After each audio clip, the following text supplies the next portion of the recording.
What is up, YouTube? It's your boy Jay Rich back at it with another video. So I just turned 22 this year, and I wanted to do a video showing you guys exactly how I started my first business at 18 years old. But before I do that, I want to tell you guys my story and basically a timeline of everything that went down from when I first started at 18 to where I'm at right now at 22.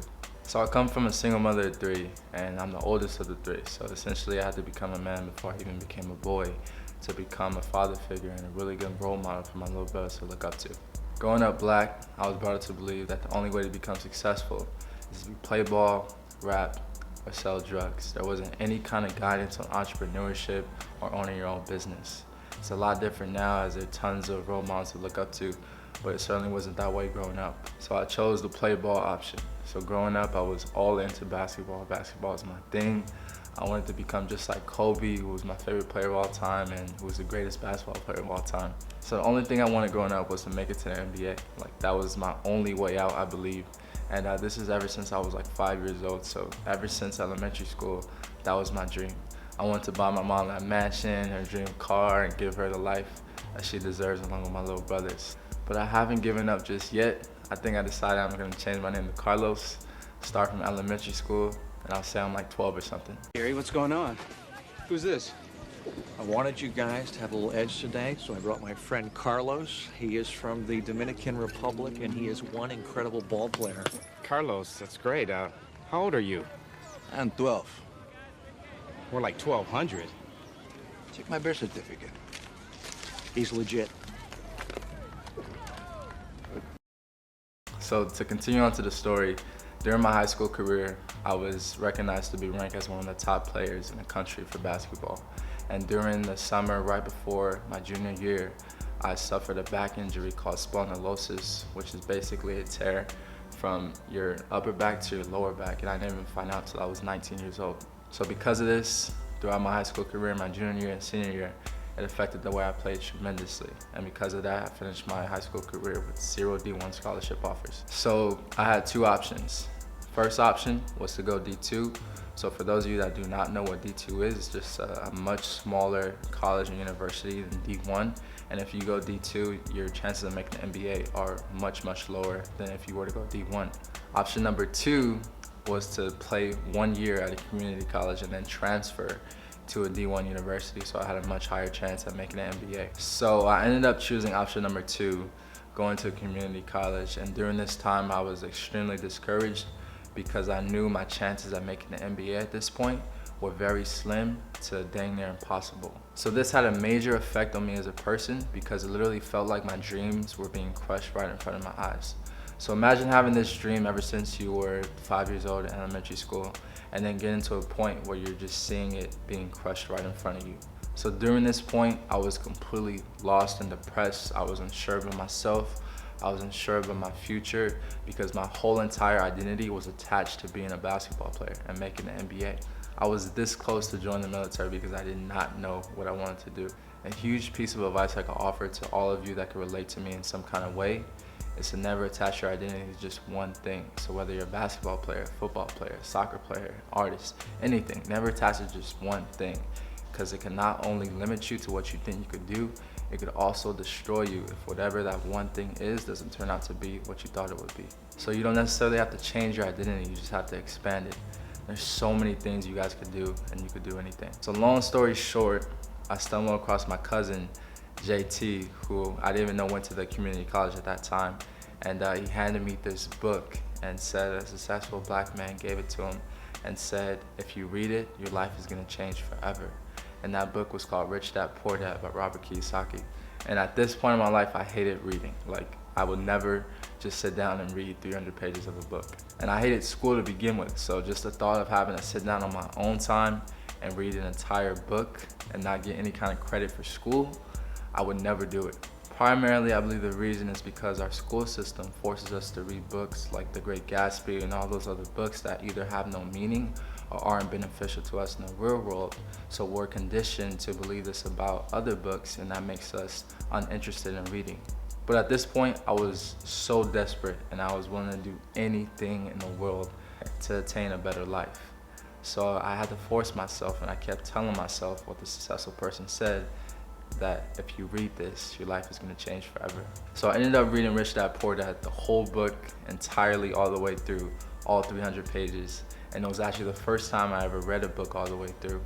And like the successful person said, my life changed forever. It made me extremely hungry to be successful and attain more knowledge. It opened my eyes to so many different ways you could become successful. So before I only thought there was 3 ways, and after reading I learned that there is an abundance of different opportunities. There's an abundance of different businesses, different fields that you could become successful at. So I barricaded myself in a library and read 25 books in 2 months, which is a lot to me because prior to those 2 months, I never even read a book all the way through. I was reading books from Tony Robbins, Jim Rohn, Gary Vee, Damon John, Napoleon Hill, all successful people that took them decades to achieve that success, and learning all their mistakes, their lessons, all the stuff that took them decades to overcome. I was learning in just a few days by reading their books, and all of it was 100% free since I used a library pass. It literally felt like it was a video game, and each book was unlocking a secret level to success, life, and business. And those books led me to discover my first business, which was selling things on eBay. I was ordering things from China on Aliexpress and reselling them on eBay for triple the price. When I first got started, I was making $1,000 a month, which at 18 was a lot of money to me, and I was making $1,000 a month and still working at a warehouse at night. And then I decided to go full-time on the business, and I went from $1,000 a month to $4,000 a month, and at that point, I thought I was balling. So I was basically living at the post office, packing and shipping up items every single day. And one day, this guy comes up to me, sees me with a bunch of items shipping out, and he tells me that I should get into dropshipping. And I'm like, dropshipping, what's that? Because at this point, I never heard of dropshipping before. And he basically explained it to where it's selling a product without having to touch the product, so you don't have to ship the product yourself. So I remember being super interested, and it was like dollar signs everywhere because I knew that I could make a lot of money really fast if I could sell any product in the world without having to run out of inventory. So my first business, I was basically, buying things from China, which took 2 weeks to get delivered to my house. And then I would have to sell them one by one on eBay. So that was very time consuming. And I was very limited to how much money I could make because I could only make what I had in stock. So just the thought of being able to sell anything in the world without basically running out of inventory, I knew I had to get into a business like that. So I did a ton of research trying to find any advice, any tips that I could.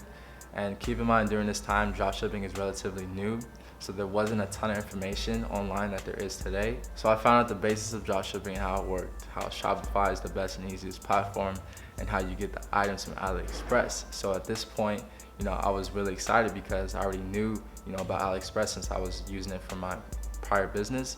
So I already had a knack for finding products that were selling online on Aliexpress. So I got started right away, and at this point, it was like completely new to me. I was spending countless hours trying to create my store, trying to figure out how everything works. And after 1 month of long frustration of trying to learn everything on my own, I finally launched a product from Aliexpress, which was men's watches that I was getting for like $3. So I started advertising on Facebook and Instagram, and the first couple of months I was losing money. And I was really bummed out because I was basically losing all the money that I had saved up from eBay on my first business. And at this point, I was ready to give up and quit and go back to selling things on eBay because it was working for me at the time.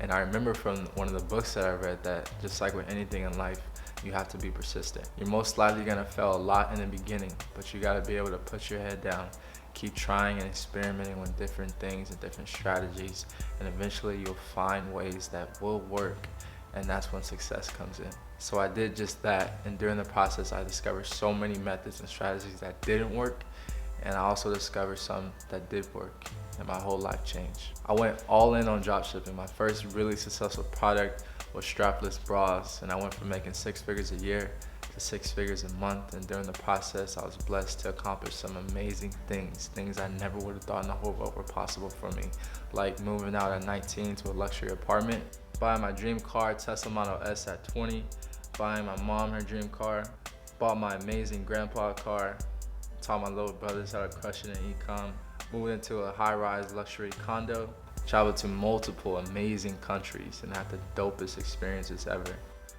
And last but not least, turned my amazing girlfriend into my fiance. This is still the beginning for me. It's only been 4 years since I first started my first business at 18.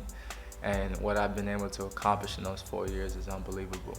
I know a lot of you watching this, regardless of what age you are, can relate to where I was at 4 years ago. And I just want to let you know from the bottom of my heart, being 100% straight up and real with you as possible, you can do it. As cliche as it sounds, whatever kind of life that you want for yourself is possible. Nothing is impossible. The word itself says, I'm possible. And before I go, I want to leave all you future millionaires out there watching this with a quote. And that quote is, there will be a lot of haters, there'll be a lot of doubters, there'll be a lot of non-believers. Then there'll be you, proving them all wrong. And until then, my friends, be great.